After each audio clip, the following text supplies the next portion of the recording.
This is Keep the Faith Ministry News. I'm Hal Mayer. Though evangelicals aren't that excited about Donald Trump's irreligious past, they are very happy for what he is doing to help them with their agendas and issues. At last week's prayer breakfast, Trump reaffirmed his campaign promise to give them more power in government by removing the Johnson Amendment, which prevents churches and pastors from political activity. Trump has become a robust advocate for conservative Christian priorities, since they are key to his political success.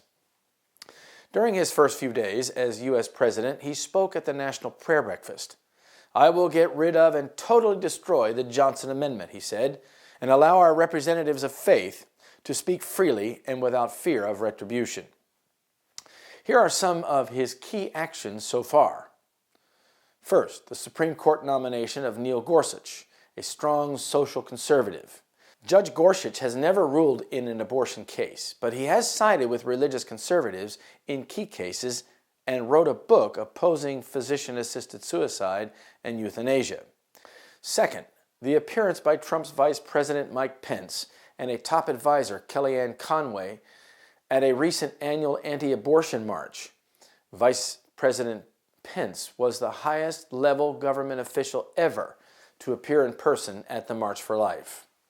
Third, the reinstatement by executive order of a U.S. government ban on funding for international groups that provide abortion counseling.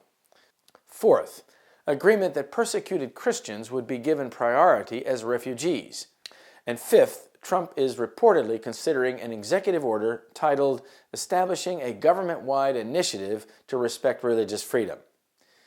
Evangelicals are particularly important to Trump, says John Green, an expert on religion and politics at the University of Akron in Ohio.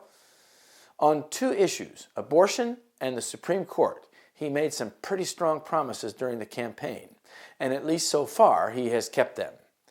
Trump won 80% of the white evangelical vote during the election. What sealed the deal for many evangelicals and got them out to vote was Trump's campaign promise to appoint conservative judges to the Supreme Court. Note the circumstances that brought the evangelicals out to vote for Trump.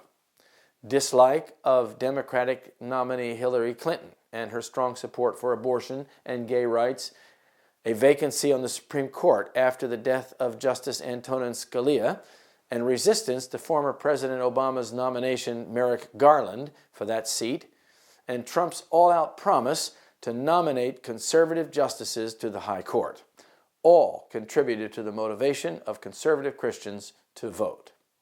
Trump is staying close to his religious support base. In an interview with Conservative Christian Broadcasting Network, Trump said he relies on God more than ever as president. "I would say that the office is so powerful that you need God even more," he told the Brody File. "There's almost not a decision that you make when you're sitting in this position that isn't a really life-altering position. So God comes in even more so."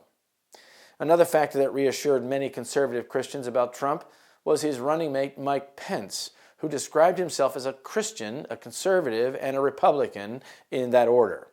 Pence is a poster child for the religious right. Trump is certainly playing to his support base. He's willing to do what they demand of him for the most part, and think what that could mean in the light of the following statement. The dignitaries of church and state will unite to bribe, persuade, or compel all classes to honor the Sunday.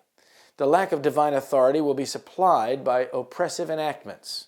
Political corruption is destroying love of justice and regard for truth.